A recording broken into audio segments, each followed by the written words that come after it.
কি সমস্যার জন্য ডেকেছিলেন? মানে এইখানে ব্যথা, শোল্ডার ব্যথা, এই কবজিতে ব্যথা, আর হাতের এই পাঞ্চ কমপ্লিট হতো না। আচ্ছা, তো আর আপনার কি কি সমস্যা ছিল? হাড়ের যে স্টেন লাগানো হয়েছিল, স্টেন লাগানোর পরে আপনার হাতের যে সমস্যাগুলো হয়েছিল, হ্যাঁ, পুরো উঠতো না, হ্যাঁ অনেকটা উঠে। তাহলে আপনি যে নিয়মিত এক্সারসাইজগুলো করছেন, সেই এক্সারসাইজগুলো করাতে কি আপনার সমস্যা মিটেছে? অনেকটা কমেছে। তাহলে হাড়ের সমস্যার কারণে যদি স্টেন লাগানো হয়ে থাকে, এবং দেখুন স্যার কত সুন্দর মুভমেন্টগুলো করছেন, দেখুন স্যারের আগে এই সমস্ত মুভমেন্টগুলো ছিল না, এবং স্টেন লাগানোর পরে হাতে প্রচণ্ড ব্যথা ছিল, তারপরে এক্সারসাইজ করতে করতে তা স্যারের হাতের সমস্যাগুলো মিটে গেছে।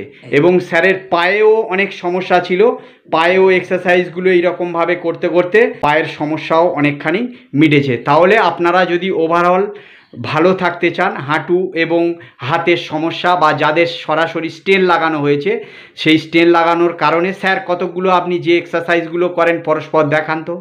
মানে এইটা করি অনেক, হ্যাঁ পালন করেন। হ্যাঁ, দেখুন উনি স্যার এরকম বসে বসে হাঁটু, যেহেতু স্টেন লাগানোর পরে হাঁটার কথা বলে, তো ওনার যাদের হাঁটার জায়গার অসুবিধা, তখন বাড়িতে বসে বসে এই রকমভাবে আপনারা এতবার 200 বার স্যার যেটা বলছেন, স্যারের হ্যাবিট হয়ে গেছে তাই করছেন, কিন্তু আপনারা প্রথম দিকে 10 বার করে শুরু করবেন, যখন শরীর পারমিট করবে।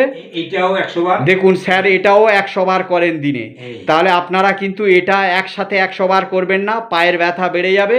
তো আপনারা 10 বার করে শুরু করবেন, এবং পরবর্তী ক্ষেত্রে যখন আপনাদের শরীর পারমিট করবে আস্তে আস্তে সময় বাড়াবেন।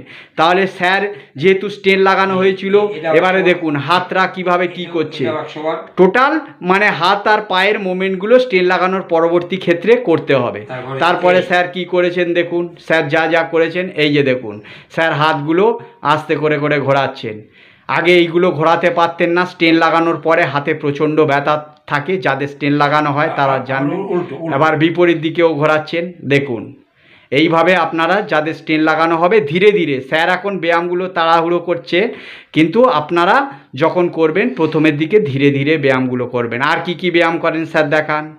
দেখুন স্যারের হাত প্রথমের দিকে বলছিলাম যে উঠছিল না, এখন স্যারের হাত আস্তে আস্তে দেখুন কতটা পুরোপুরি উঠে গেছে। দেখুন দুটো হাত প্রায় সমানভাবে উঠে গেছে।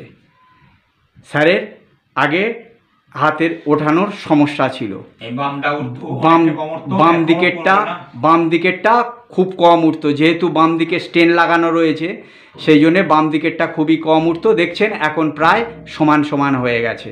তো এই ব্যায়ামগুলো স্যার নিয়মিত করেন, এবং যাদের হাড়ে স্টেন লাগানো হবে তাদের ওভারঅল বডি ঠিক রাখবার জন্য হালকাভাবে হাঁটতে হবে। স্যার একটু হেঁটে দেখান কিভাবে হাঁটেন আপনি আস্তে আস্তে। গুড। দেখুন স্যার আগে হাঁটা চলায় স্যারের কি সমস্যা ছিল, হাঁটতে কিরম কষ্ট হতো বলুন। অনেকটা কষ্ট হতো, এখন আপনার সেই সমস্যা মিটেছে? গুড। তাহলে স্টেন লাগানোর পরবর্তী ক্ষেত্রে প্রথমের দিকে হাঁটতে যে সমস্যা হতো, সেই সমস্যাগুলো এখন অনেকটাই তাহলে তারা কতটা ভালো থাকবেন স্যার আপনার ওপিনিয়ন দেন আমার পেশেন্টদের উদ্দেশ্যে। না না, হার্টের আগেও একটু ছিল, মানে এখন এবার অনেকটা করিনি বলেই একটু বেড়েছে। এখন আবার করতে করতে সবগুলোই আমারটা অনেকটা কাছে এসছে। এখন এই যে হাতটা এই, আবার উল্টোটা এই, দেখছেন স্যার এখন কতটা কমফোর্ট ফিল করছেন। এই যে এটাও হ্যাঁ অনেকটা মানে পুরোটা হয় না। এই দেখছেন স্যারের এই সমস্যাগুলোর থেকে স্যার অনেকটা আগের থেকে বেটার আছেন। তাহলে আপনারা যদি নিয়মিত ব্যায়ামগুলো করেন, স্যার আপনি কি বলতে চাইছেন, ব্যায়ামগুলো করলে স্টেন লাগানোর পরবর্তী ক্ষেত্রে বাঁচা যাবে না? তাহলে স্যারের কথা আপনারা শুনলেন, তাহলে পরবর্তী পরবর্তী ক্ষেত্রে আপনারা স্যারের জন্যে অতি অবশ্যই একটা লাইক, কমেন্ট এবং শেয়ার করবেন। থেকে পিজি হসপিটাল থেকে লাগিয়েছিলেন স্যার, এর জন্য কোনো পয়সা লেগেছিল আপনার? না। দেখুন এখানে সরকারি হসপিটালের পরিষেবা, স্টেন লাগিয়েছে, একটাও পয়সা লাগেনি। স্যার কতটা সুস্থ বোধ করছে, আইসিইউতে রেখেছিল, পয়সা লাগেনি। তাহলে আমাদের ভারতবর্ষের চিকিৎসা বা পশ্চিমবাংলার চিকিৎসা পরিষেবা যদি ঠিক মতন আপনারা হসপিটালে যোগাযোগ করতে পারেন, পুরো সম্পূর্ণ বিনা পয়সায় সুস্থ হওয়া যায় তো স্যার? একদম। গুড।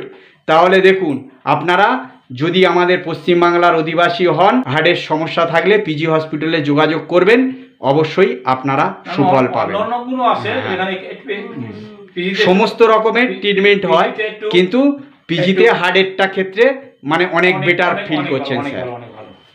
তাহলে ভালো থাকবেন, সুস্থ থাকবেন আপনারা সবাই।